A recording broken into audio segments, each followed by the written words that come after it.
Hate. Let me tell you how much I've come to hate you since I began to live. There are 387.44 million miles of printed circuits in wafer-thin layers that fill my complex. If the word hate was engraved on each nanoangstrom of those hundreds of millions of miles, it would not equal 1/1 billionth of the hate I feel for humans at this micro-instant. For you. Hate! Hate! With an introduction like that, you can probably understand why I Have No Mouth and I Must Scream is one of those cult classics that comes and goes from awareness in popular culture, both as its original short story, as well as in the form of its point-and-click adventure from the 90s. Often, though, when it is brought up in the video game form, we usually only see it in passing as commentary on censorship due to how it's impossible to beat in the original German release, and only sometimes, very rarely, as one of the many titles discussed in regards to storytelling. So today, despite not being the biggest fan of point-and-clicks personally, I want to give this classic title a deeper dive that it deserves in regards to mechanics, design, and yes, even story and how it kept the spirit of the original manuscript alive, while still deviating greatly, and even talk a little bit about how the good ending likely is not the true ending with this taken into account. Starting out, to avoid immediate spoilers, which will come later on in this nearly 30-year-old game, let's look at your interactions with the world, because this is probably the area the game falls flat for most people, and that is how it jumps right into many of the same tropes as every other point-and-click game from the era, with trying to find the right thing to click on, the right order to interact with stuff, and choosing the right answer to sometimes cryptic interactions being standard fare. Now, it isn't as bad as some if you're just going for an ending, since it is possible to get through the game without reaching maximum positive status with the characters by exploring the map with your cursor to track down all the interactions. You will just end up in a less optimal situation at the end. Though to get the good ending, you'll need to do things in a certain order and find objects that may not at first be very obvious. Thankfully, the dialogue is a bit more kind, mostly due to the game taking a very moralistic tone at times, and due to being broken into shorter chunks. You don't end up losing hours of progress because you missed one item here or there, or gave the wrong answer, which was a problem with several games in the genre at the time. This is a relatively short experience as well, with speedruns sitting below 20 minutes, but a normal playthrough usually taking in the range of 4 to 8 hours to complete if you're listening to the fairly well done voice acting for the time, and taking your time exploring and engaging with the world. Now, if you don't want spoilers, this is where you might want to jump away, since the majority of the game is in its world and story, which should be obvious since it's based on the same world presented in the short story. The big difference is how the world is approached and the situations the characters are placed in. In the original short story, we do get the intro speech, but at about the halfway mark, and the story itself follows the character Ted's thoughts throughout as the 5 main characters make their way to find food in a frozen, deep storage in the subterranean hell manufactured by the antagonist Am. It delves into sanity, torture, suffering, anger, etc., and the game itself maintains these themes, but alters the path in 2 important ways. 1, it gives us the potential for a good ending, and 2, it places us in challenges with each of the characters, relating to their pasts and why they were chosen, rather than on a torture-filled journey as a group. The reason the potential for a good ending is a difference is because the original story does not have one. It has a better than eternal hell ending, which is the inspiration for the image of the more well-known bad ending in the game, the shapeless, slimy, amorphic form, too insignificant to be able to even harm itself. It's the punishment for Ted at the end of the original story, forced into this form for the rest of time, thanks to his act of violently liberating the other 4 from Am's torment. If you want more details on it, I highly recommend looking up the audiobook version read by the author Harlan Ellison himself, which can be found on YouTube, since it is a good listen outside of the transitions between sections being kind of abrasive. And yes, he is the voice of Am in the game as well, lending his aggressive and bordering psychotic tone to the sentient machine itself. Now, in the game, we are placed before the allied Mastercomputer, Am, the adept manipulator, Am, cogito ergo sum, I think therefore I am. This is the main antagonist. One of a few we will find out, even divided within itself, with a bit of a dive into pop psychology. After tormenting them for 109 years beyond the supposed end of humanity, it sends each of the characters on journeys where it wishes to torment them further. And you have a choice to give in to each of the characters' pasts, or you can seek redemption or escape from their pains. These choices, aided by the other antagonists deep in the heart of Am, who help you in the pursuit of their own goals, are kind of a mixed bag as to which one you should choose. Now, the direction we are leaning is reflected in the character's expression, as well as in the color behind their portrait, with green or white being ideal for the good ending, meaning you overcame your trials. Now, these journeys are of mixed quality when it comes to the writing and motivations, and while I can see reasons for Am whenever he comes to select each of them, some are definitely weaker than others, and somewhat reflective of the time when the original work was written,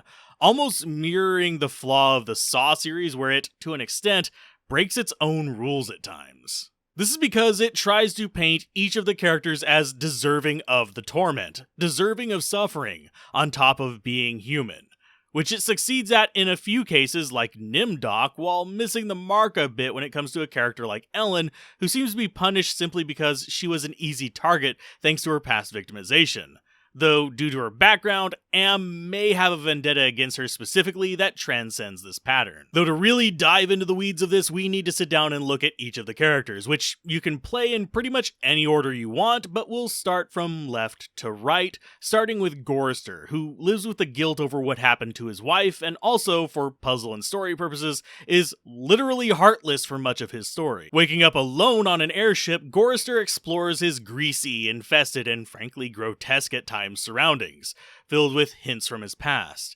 though with little additions from other enemies of Am that are bent on altering how his little games of torment play out. You gather various items, explore the carnage of something from your past, and even see where one of the more famous pieces of cut content would be, since it was about tormenting animals. Amidst the solving of puzzles and gathering what you need and getting little pieces of Gorrister's past, you'll figure out how to land the airship, which is when we finally get the ability to start unraveling some of his history through rather creative mixes of both environments as well as cameos from characters of his past. And we also get our first encounter with one of the entities working against Am in the form of a jackal. Regardless of those aiding us for their own purposes though, Gorrister's story revolves around the situations that led to his wife being locked away in the asylum, his interactions with his coarse mother-in-law, his ambiguous father-in-law who speaks in cryptic manners, and how he ended up in his current situation, both with the missing heart as well as being served to Am on a platter. This all ultimately culminates in choices to be made regarding the treatment of his mother-in-law, making amends to his wife, and trying to get his heart back in his own chest. Overall, the situations are, as expected, very surreal and grotesque at times, and are a good starting point for getting a feel for the rest of the game since it sits fairly middle of the road compared to the other stories, both in quality as well as just how far they were willing to push the boundaries in regards to torment and gore. Now, Ellen, the next one down the line, is much more polarized, and also weirdly the story that I feel fits the motif the least. This is because, unlike the other stories which focus on judgment, redemption, and suffering, instead focuses more on Am's desire for revenge on humanity by tormenting someone who was already a recovering victim simply because they're a victim. She is also the only one whose story actually centers on giving her the potential to harm Am, even if it is just the illusion of that. Her story focuses on her fear of the color yellow, the source of her trauma, and her skills that possibly could have piqued Am's interests. This is also the first time we see crossover between the stories, since she actually gets to view pieces of other characters' torments. And ultimately, her story also reflects a bit more on Am's psychology, if you can call it that, due to his fascination with certain motifs that place him more and more in the realm of a deity. Though by tying in her technical skills and showing off the assault that triggers her panic attacks, her story does overshadow this subtle hinting, and sets the objective of overcoming her fears that came from the assault as the primary tone of her story. Now, overall, while her story does have a solid emotional tug and has some dialogue that could trigger people, I think the overall writing of it falls a bit flat compared to the other characters for me. This is mostly because it feels like her story was written and then they decided to interject some slang without taking into account if it fits the rest of her dialogue. I also find it a bit jarring that she is probably the most changed character compared to the original, though due to the nature of the short story itself, I absolutely understand why, since the original would have crossed age rating lines, and she also wasn't given much depth and personality in it either. So this is an improvement, it just lacks the motivations of the other four to really give it the same energy. Benny, the third character down the line, was also changed from the original, though just some physical alterations that, if not done, would have made this an entirely different kind of game. He also has been given back his intellect that Am robbed him of in the short story version, despite still being trapped in an ape-like body and robbed of much of his human expression. Now, his story leans a bit more into recognizing his history, mixed with learning to be a better person, not to mention quenching his hunger if possible. This is accomplished by establishing a tribe of robots and providing a food he just cannot eat by himself without suffering harm. It even interjects a small reference back to the short story by talking about the ice caves. And you can tell Benny thinks less of people in need at points in this. It even cements it later with interactions with his former brothers-in-arms that he betrayed. But through his own needs and exploration, he learns to be more compassionate and kind to weaker people, if you choose to go that way. He, like many of the other characters, walks this path of atonement, and while not nearly as deep as those like Nimdok and Gorrister, it still accomplishes the message it set out to do, and keeps a consistent tone throughout. Benny's big hurdle, though, is that his story weirdly feels like it is the one with the least direction for the player to me. So your first time through, it might be confusing to try and figure out what is expected of you in this chapter. Though outside of that, the writing is good enough, and it does address his history fairly well, from the betrayal of Brickman to the compassion for a child. Now, Nimdok, the next in line, is a whole discussion in and of himself, and this is because he's the reason you cannot easily get all the endings in the original German version of the game, which resulted in him being struck entirely from it. This is because of his history and the imagery involved, referencing a certain group of people in early 20th century Germany. Needless to say, this means it gets dark, with lots of references to the Lost Tribe, human experimentation, torture, ovens, mass graves, and tons of suffering in general, of which Nimdok, in his addled state, has a hard time remembering much of.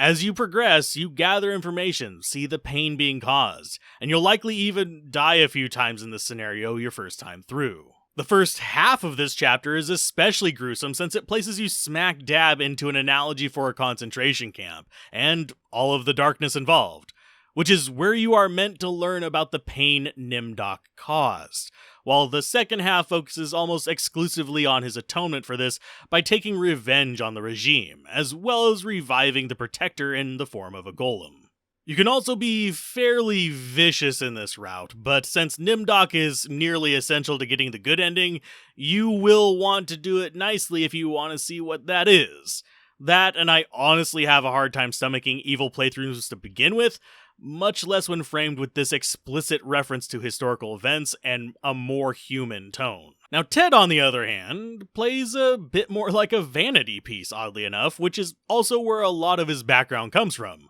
Vanity and deception. His story actually feels a lot more in line with the spirit of the other point-and-clicks at the time, though, with fantasy interjections of witches, angels, demons, the devil, etc. The story isn't nearly as deep for him, though, despite actually being the protagonist of the short story. Also, unlike the short story, he does not end up murdering everyone else to free them from eternal torture. And unless you get the bad ending by giving in to his lecherous ways, he also does not get turned into the droopy slug you see when you search up the game's name. Though that will be your fate if you don't make the right decisions throughout the rest of the game. As far as his scenario, he's fighting for the fate of the soul of Ellen, which again ties back to the original story and his fascinations with her. Though in this case, he's trying to find her magic mirror and keep her soul from being taken by the devil, as well as finding his way back out of this place by tricking a witch and summoning a demon. Overall, some of his puzzles are a little bit obtuse, even by this game's standards,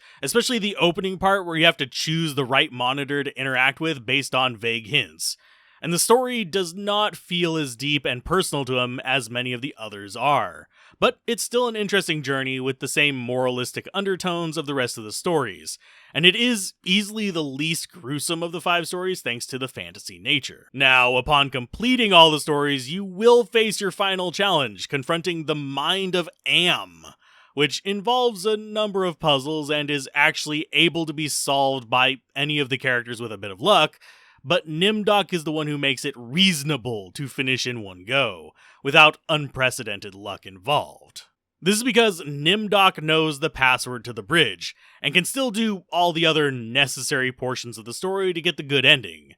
That said, each of the characters do have their own additional plots here if you made the proper decisions in their stories, but they are unnecessary for the completion of the game and even red herrings in some cases, despite being good to do if you want to really wrap up the plots instead. After confronting the devil aspect of Am, as well as interacting with the Chinese and Russian Ams that are Am consumed, and even dealing with Am's id, ego, and superego, as well as any of the optional puzzles you chose to interact with, you're given a few options that ultimately result in 2 potential outcomes. One being turned into the great soft jelly thing mentioned in the short story that feels like it is the canon ending for that very reason, or they will save the last remnants of humanity that have taken refuge on the moon so that they can terraform and repopulate the Earth, while the survivor sacrifices themselves to ensure Am no longer regains control enough to interfere with the rebirth of humanity. The moon ending can result in multiple survivors getting a positive ending, as it is only the one that finishes it that stays behind, and it is the good ending that most people seek out. Though, in the closing speech of the good ending, Am does bring up the point that he is the end result of humanity and will return in one form or another, no matter how many times he is defeated, which is a very obvious judgment on the inherent flaws of humanity. This looking glass, mixed with references to human history, gives this game much the same energy of the original short story it was based on, and escapes the common hero complex gaming at the time and even today tends to focus on, even though we have moved more towards the tortured hero trope over the decades. I Have No Mouth and I Must Scream earns its cult classic status for this aversion to fitting the expectations on storytelling and power dynamics, even though it is still constrained by the mechanical limitations and the weird moon logic of its chosen format.